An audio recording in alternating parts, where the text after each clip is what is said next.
coulée boueuse une fatalité, avec un point d'interrogation derrière. Est-ce vraiment une fatalité? Un certain nombre d'intervenants de qualité seront avec nous ce matin pour en débattre ensemble et puis en débattre avec vous. Vous le verrez, il y aura plusieurs séquences durant la matinée qui vous permettront soit de poser des questions, soit d'échanger l'une ou l'autre réflexion ou réaction avec les intervenants ou avec les autres participants dans la salle. Ne vous en privez pas. Il y a un sous-titre à cette matinée d'échange: de quels outils disposent les communes? Et c'est vrai qu'on va effectivement recentrer le débat sur le territoire communal, mais pas que, vous le verrez tout à l'heure. Voilà, ça y est, je pense qu'il n'y a plus personne à l'extérieur ou à peu de choses près. On va pouvoir se lancer avec un petit peu de retard que j'espère on rattrapera durant la matinée. Il a terminé son café, il est prêt, le président du parc naturel des Plaines de l'Escaut, Pierre Wacky, qui est au premier rang et qui va vous souhaiter la bienvenue et ouvrir ce colloque. Merci Nathalie, bonjour à toutes et à tous et soyez les bienvenus ici au foyer socioculturel d'Antoing. Oui, c'est une matière importante qui concerne les citoyens, qui concerne les communes, qui concerne les agriculteurs, qui nous concerne tous et surtout au quotidien. L'érosion des sols, les coulées boueuses, les inondations, je pense que tout à chacun, et surtout l'actualité malheureusement, les met souvent en exergue. Ici, nous sommes dans une démarche préventive, curative également, mais préventive, et ça a tout son intérêt, puisque ça nous permettra, en tout cas, de décliner toute une série de solutions, des solutions qui sont reprises dans ce guide que vous avez reçu, que vous recevrez à l'issue de cette journée. Et je pense que le plus important, c'est de pouvoir en parler, en discuter, et de se rendre compte que les outils peuvent être déclinés, peuvent être élaborés à partir de choses concrètes. Je prends l'exemple de ma commune, et je voyais aussi la commune de Belleuil, Marcel est là. Il est important pour nous d'avoir des analyses précises, d'avoir des solutions préconisées, et donc de pouvoir, au cœur même des communes, en collaboration étroite avec les agriculteurs, de pouvoir mettre sur pied des solutions qui permettent justement d'éviter les effets pervers. Alors, c'est dans cet esprit de collaboration, parce que c'est important la collaboration, et sans cela rien n'arrive, sans la réflexion que nous allons mener non plus. C'est vraiment dans cet esprit que le parc naturel des Plaines de l'Escaut a mené ce qu'on appelle le projet Variane. Alors le projet Variane, c'est un acronyme qui dit ceci: valorisation de l'aménagement rural intégré, agriculture, nature, environnement. Variane. C'est un projet qui est soutenu financièrement par la Wallonie, qui est encadré par le département de la ruralité et des cours d'eau de la DGO3, M. Lecomte qui est là, mais il y a certainement toute une série de personnalités administratives ici. Je les remercie de leur participation et de leur travail au quotidien. Et je sais que plus particulièrement la direction de l'aménagement foncier rural et la direction du développement rural ont également travaillé sur le sujet. En tout cas, moi j'ai eu une propre expérience avec la cellule GISER qui a donné d'excellents résultats, puisqu'on se retrouve avec des zones qui ont été prioritisées, des zones dangereuses au niveau notamment des coulées de boue qui ont été prioritisées, et l'analyse est présente et les premiers résultats arrivent déjà sur le terrain, toujours en collaboration naturellement avec les agriculteurs. Oui, il y a matière. Je remercie en tout cas le parc naturel d'avoir initié, démarré, travaillé depuis Renault quelques années sur le sujet. Je pense qu'ici, c'est un levier supplémentaire pour concrétiser et avoir le fruit de ce travail. En tout cas, je vous souhaite une bonne matinée de réflexion et surtout de projets concrets. Voilà, Nathalie. Merci à vous, Monsieur le Président. On peut l'applaudir. Hein. C'est lundi matin, un petit peu dérouillé.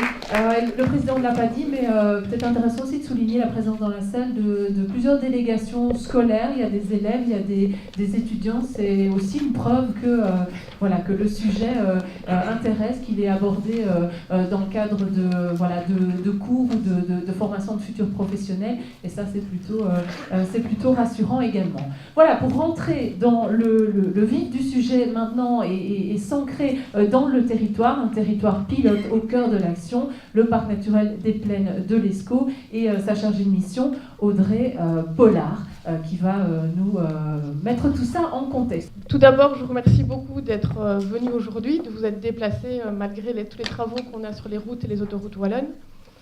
On va commencer par une petite vidéo pour vraiment montrer le sujet, ce que ça implique, les coulées boueuses et l'érosion des sols. Donc c'est un petit film qui nous a été fourni par le GISER.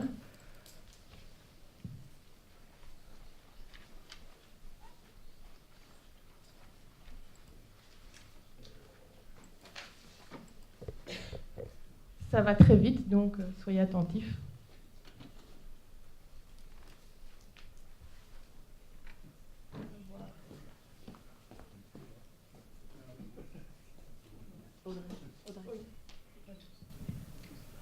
Oui, donc la qualité vaut ce qu'elle vaut. Ça a été pris par un caméraman d'une chaîne privée bien connue de télévision qui était impacté. Donc on a vu ce qu'il y avait à l'avant. On a vu à l'arrière qu'effectivement il y avait une espèce de piscine avec une terrasse au milieu. Il est revenu par après quand il faisait beau avec un vol de drone. Donc là vous avez la maison en blanc qui est impactée. Donc au-dessus il a un champ de céréales qui a priori ne devrait pas vraiment couler. À côté on a un champ qui n'est pas spécialement pentu, avec des longueurs de pente pas spécialement importantes. La pluie est arrivée au mauvais moment par rapport au semis. Ce qu'on peut se rendre compte quand on voit le vol de drone, c'est qu'il y a plusieurs axes de ruissellement et on est vraiment à l'interface entre agriculture et habitat. En fait, chaque maison s'est protégée avec un talus, avec un mur, et lui, c'est la dernière maison de la rue à avoir été construite. Il n'a pas eu le temps de se protéger, donc au lieu de ramasser les eaux et la boue d'1 hectare d'air contributive au-dessus de lui, il a récupéré environ une quinzaine d'hectares d'eau. Donc je pense que ça permet d'aborder un petit peu le sujet de la journée. Voilà, et vous avez pris le micro de façon un peu sauvage. Maintenant, je vous présente Alain, et vous avez raison de le faire parce que ça nous a permis de comprendre ce qu'on voyait. Non, je vous présente Alain Leroy de la cellule GISER qui s'exprimera tout à l'heure ensuite d'Audrey. Voilà.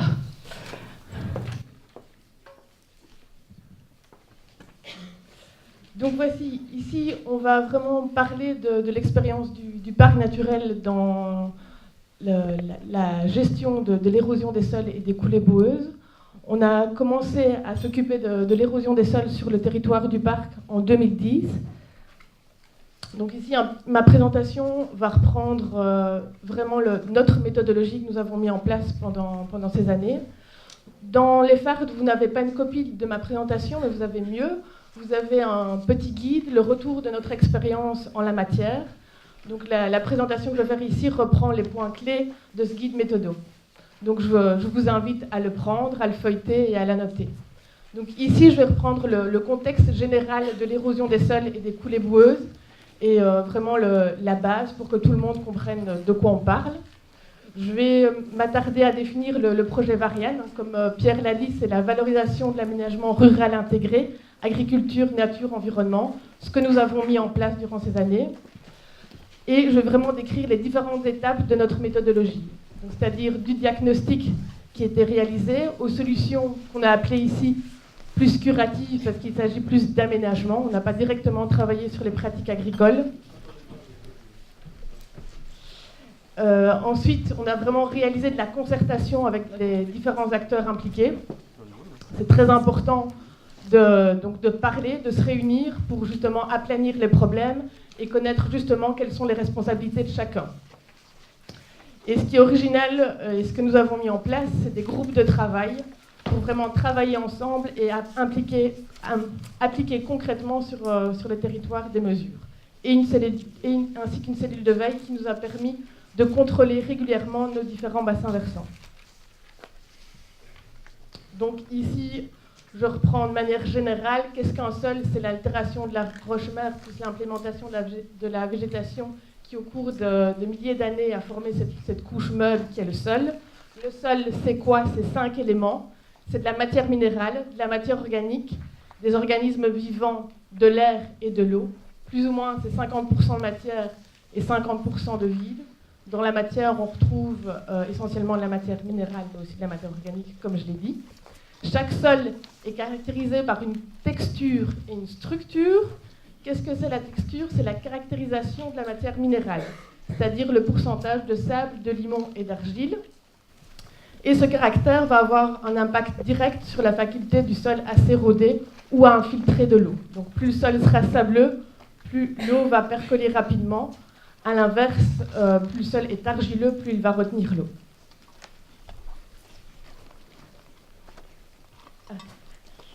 Un petit message, il y a une Opel dont la plaque est 1AQM672, bloque l'entrée. Est-ce que cette voiture est à quelqu'un? Oui, bon. Donc je disais, la texture influence directement le caractère érodable du sol, et les sols limoneux sont vraiment les sols les plus sensibles d'être érodés. Et la structure du sol, c'est une autre caractéristique, c'est l'assemblage de la matière organique et de la matière minérale ensemble. Elle va créer des vides, ce qui va permettre à l'eau et à l'air de circuler dans le sol. Et donc, fatalement, ça va influencer directement l'érosion, parce que au plus la structure sera stable, au plus le sol aura difficile à s'éroder. Donc, concrètement, qu'est-ce que c'est l'érosion? C'est la force d'une goutte de pluie qui va éclater la structure du sol. Et donc, les particules de sol ne seront plus liées entre elles, et la pluie va emporter ces particules de sol et va entraîner ces fameuses coulées boueuses qu'on vient de voir dans la vidéo.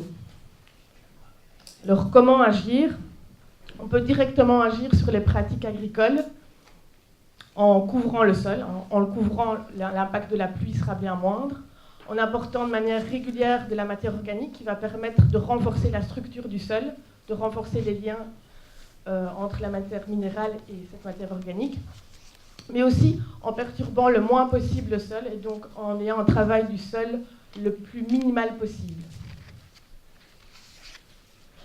On peut aussi également diminuer et conduire le ruissellement. Plus ce ruissellement sera lent et sera petit, moins le sol risque de s'éroder. Et donc, une importance à l'entretien des fossés et à l'entretien des buses. C'est très important pour que ce ruissellement puisse être évacué. Également, les grilles à valoir qui permettent d'absorber ce ruissellement en souterrain. Et également l'installation de bancs enherbés au bord des champs. Ça va ralentir et absorber ce ruissellement.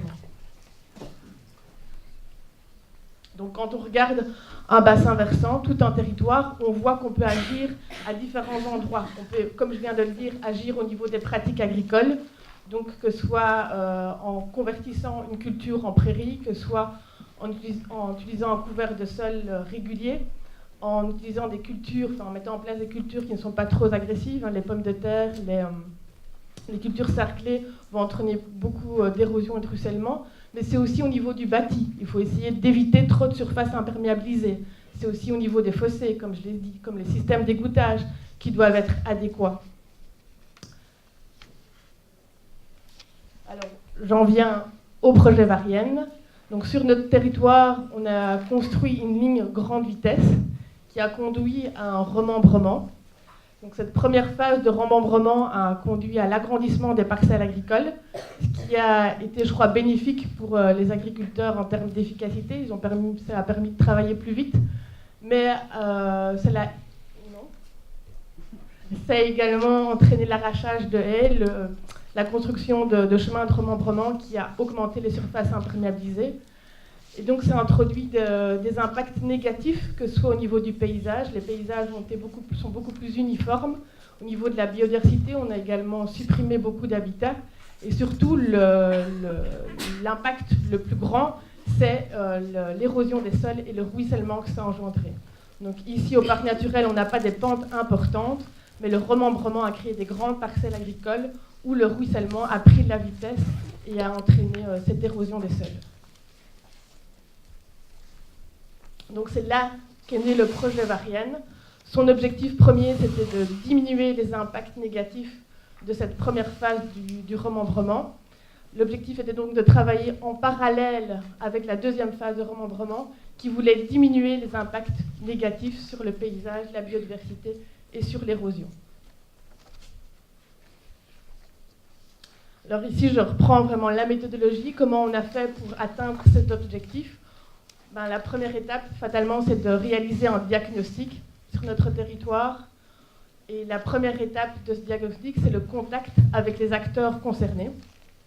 Nous avons donc contacté les riverains pour qu'ils nous disent un petit peu où étaient selon eux les points critiques, mais également les communes, le GISER, dont Alain va intervenir tout à l'heure, les agriculteurs et bien sûr le service public de Wallonie, la DAFOR, la direction de l'aménagement foncier rural, le département de l'environnement et de l'eau. Donc ces contacts sont vraiment primordiaux et sont la première étape pour avoir une première idée des problèmes sur notre territoire. La deuxième étape du diagnostic, c'est de consulter la cartographie. On a en région Wallonne une très bonne base cartographique qu'il est vraiment utile d'utiliser à bon escient.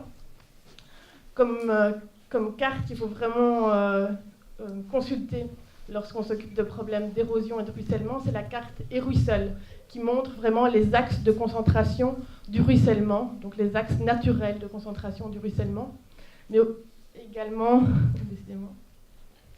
la carte aléas d'inondation. Donc cette carte reprend les aléas élevés, moyens et faibles qui existent sur le territoire. La carte des sols est également importante parce que, comme je l'ai dit tout à l'heure, si on a un sol limoneux, il sera plus susceptible de s'éroder. On peut également regarder le drainage. Si un sol a un bon drainage, il y aura peut-être moins de problèmes au niveau de l'érosion. Et une carte qui est également intéressante, c'est les PACH, donc les plans d'assainissement par sous-bassin hydrographique. Eux montrent l'existence d'une station d'épuration, s'il va y en avoir une en construction, et le type du réseau d'égouttage. Donc pour voir si le problème ne viendrait pas non plus d'un manquement au niveau de ce réseau. En faisant notre diagnostic, on s'est également appuyé sur des guides techniques pour savoir justement un petit peu de quoi on parle, parce que finalement l'érosion, c'est une thématique très technique. Je vous conseille vraiment le guide du GISER. Il est repris au niveau de la page 24 de notre guide méthodologique. Donc, à la page 24 de ce guide, vous verrez tous les guides techniques que vous pouvez télécharger gratuitement. Mais il existe également d'autres publications qui, là, sont payantes, mais qui méritent vraiment l'achat. C'est le guide de la nouvelle agriculture, Agriculture sur sol vivant, de Dominique Sottner, et également les revues TCS, Techniques de culture simplifiée, qui valent vraiment le détour si on veut s'intéresser à la technicité de l'érosion et de comment lutter contre. Et vraiment, la quatrième étape très importante du diagnostic, c'est le terrain, évidemment. On a confronté vraiment la cartographie avec la situation existante. Donc on a vu fatalement que les axes de concentration du ruissellement menaient parfois à des ravines, que certaines pratiques agricoles menaient à des ornières. Et donc ça, c'était vraiment l'étape la plus coûteuse en temps, mais vraiment indispensable. Donc ce diagnostic a conduit à l'établissement de 25 points noirs, 25 bassins versants. Le plus grand, c'est le bassin 20, vous voyez, c'est la zone de Bonny, où là, il y a régulièrement des inondations, des coulées boueuses, donc la zone vraiment la plus problématique. Merci. Et à la fin de ce diagnostic, une chose vraiment, je trouve très intéressante qu'on a réalisée, c'est une synthèse de ce diagnostic. On a repris 4 petites cartes qui situent le bassin versant avec les aléas d'inondation et les axes de concentration du ruissellement, et les zones d'intérêt paysager et d'intérêt biologique, parce qu'on essaye également par les aménagements de lutter contre ces impacts. Et donc cette fiche de synthèse reprend la particularité de la zone, la nature du problème, si c'est plus une inondation ou une coulée boueuse, où se trouvent les zones de concentration et la récurrence du problème, si le problème arrive toutes les années ou une année sur deux. Donc ça permet, quand on travaille sur plusieurs bassins versants, d'être assez efficace. Le deuxième grand point de notre méthodologie, c'est de vraiment rassembler les personnes compétentes, les différents acteurs impliqués dans ces problèmes d'érosion et de ruissellement.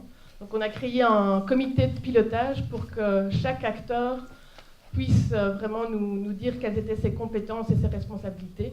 Donc on a invité autour de la table le contrat rivière Rescolis, Nata Griwal, qui gère tout le programme MAEC. Donc nous, la province du Hainaut, l'IPAL, la Watering de Ouillère, le GISER qui est vraiment l'acteur incontournable dans la gestion de l'érosion, et ainsi que le service public de la Wallonie, la DAFOR, la DNF, la direction des cours d'eau non navigables. Alors suite à ça, la troisième étape, fatalement, une fois qu'on a un diagnostic, une fois qu'on a réuni les acteurs, c'est de faire des propositions d'aménagement pour diminuer ces impacts négatifs. Et ces propositions d'aménagement, elles sont diverses. Elles vont à la création de mares ou à des zones de rétention d'eau. Elles vont à la création de bancs enherbés le long des champs ou la création de bandes de parcelles aménagées. Ça va à la création de fascines, à la création de fossés, à l'entretien de ces fossés, à la mise en place de haies. Donc on a vraiment proposé différents aménagements sur le territoire qui concernent différents acteurs. Donc ici on voit les propositions d'aménagement qui ont été réalisées. Donc chaque proposition d'aménagement a été cartographiée et ont été décrites sur des fiches spécifiques par bassin versant. Donc l'intérêt de la cartographie, c'est de directement voir où on doit agir et si on doit réaliser un effort conséquent ou pas. Ici, comme je vous le disais, le bassin 20, c'était un bassin particulièrement problématique. On voit qu'à l'idéal, on devrait vraiment réaliser un effort conséquent et mettre en place beaucoup d'aménagements. Après avoir réalisé ces propositions d'aménagement, on a fait de la concertation. Donc la concertation, on l'a fait de manière intense en 2011 et en 2012, de manière chaque fois individuelle auprès des agriculteurs. On a vu que la présence d'une figure d'autorité, donc du bourgmestre ou d'un représentant communal, permettait d'avoir un certain sérieux à la rencontre, donner du poids à la rencontre. Également, la présence d'un conseiller Natagriwal était favorable parce que le conseiller permettait de discuter avec l'agriculteur et de voir s'il y avait moyen de mettre en place une MAEC, donc une mesure agro-environnementale et climatique, et donc d'avoir un subside. On voit que finalement les concertations réussies, c'est celles où on adopte un ton neutre, où on n'est pas jugeant et finalement où on parle du problème pour trouver une solution ensemble. À la fin de ces concertations, on réalisait bien une petite synthèse pour savoir sur quoi finalement on s'était mis d'accord. À chaque concertation, on réalisait un PV pour que chaque personne sache ce qui avait été échangé. Et surtout, une chose très importante, c'est de venir chez l'agriculteur avec des photos, avec des faits concrets, pour que la discussion puisse prendre forme. Donc après les concertations, malheureusement, il y a peu d'aménagements qui ont été mis en place, mais tout de même, il y a des aménagements qui ont été mis en place, et c'est déjà ça. Il faut voir le positif des choses, et chaque proposition d'aménagement qui ont été acceptées ont été mises aussi sur des fiches où ces aménagements ont été décrits. On a décrit également pourquoi certains aménagements n'avaient pas été acceptés, et chaque fois on les a cartographiés. Comme je vous disais tout à l'heure, à côté des aménagements qu'on veut mettre en place sur le terrain, on a mis en place d'autres dynamiques, des groupes de travail sur des thématiques sur lesquelles il nous semblait vraiment important de travailler. Donc le groupe de travail urbanisme, on voulait attirer l'attention des communes sur le fait que certains permis d'urbanisme devraient être refusés ou accompagnés de conditions, parce que certains bassins versants sont en zone d'aléa d'inondation élevée, et donc il faut prendre des mesures pour diminuer les superficies imperméabilisées.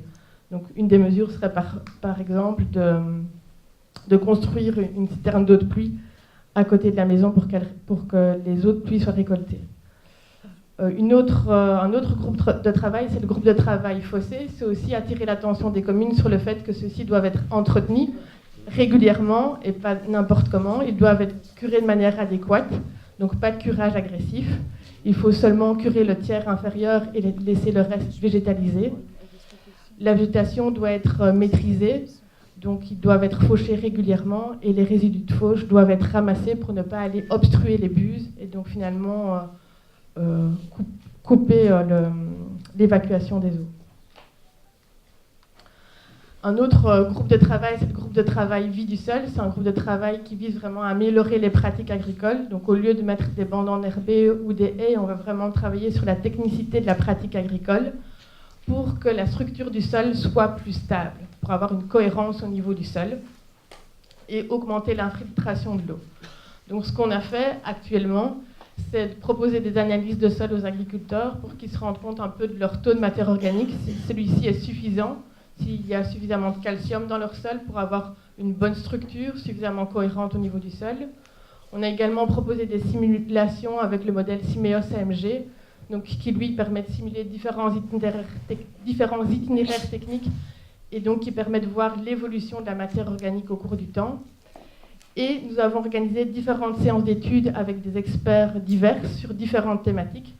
Mais la thématique de base, c'est bien sûr l'agriculture de conservation, qui est une agriculture qui vise à travailler avec un sol vivant, à conserver le sol dans sa structure et donc de le travailler au minimum, de le couvrir un maximum, d'avoir des rotations diversifiées et d'apporter suffisamment de matière organique.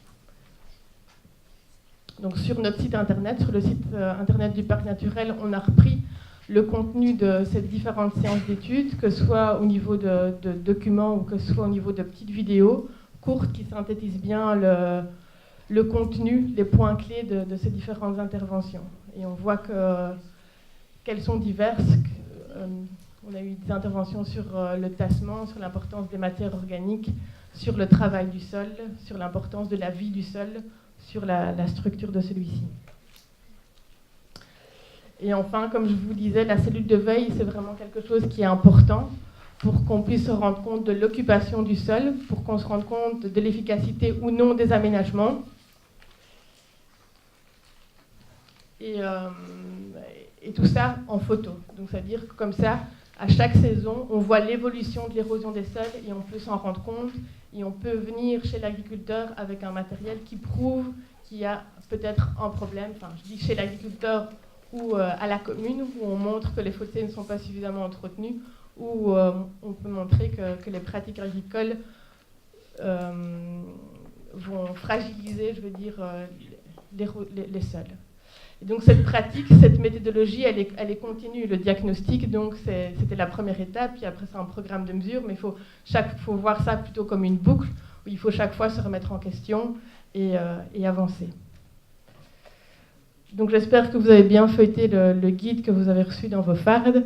Il fait seulement 30 pages. S'il y a une page que vous devez regarder en tant qu'acteur dans votre commune pour pouvoir mieux gérer les phénomènes d'érosion, c'est le point 2, donc à la page 6, qui reprend par étapes comment s'y prendre si on a des problèmes d'érosion et de coulées boueuses sur sa commune. Donc la première étape, c'est vraiment de contacter le GISER, qui va nous rendre un rapport de diagnostic et avec des mesures à mettre en place sur le terrain. Et après, c'est vraiment de s'approprier le problème, de bien discerner les problèmes et les acteurs et de mettre en place les aménagements qui ont été conseillés par le GISER. Et également, le point 9, je crois aussi un point très intéressant, c'est les outils, comme je disais, les outils cartographiques ou les guides techniques ou les outils institutionnels et législatifs que vous pouvez mettre en place pour justement avoir une plus grande action au niveau de ce sujet. Mais ça, je crois que d'autres intervenants vont parler plus longuement sur ce sujet. Voilà, donc si vous voulez plus d'informations, voici mon adresse email, mon numéro de téléphone, ou sinon une question tout à l'heure. Je vous remercie beaucoup pour votre attention. Merci Audrey.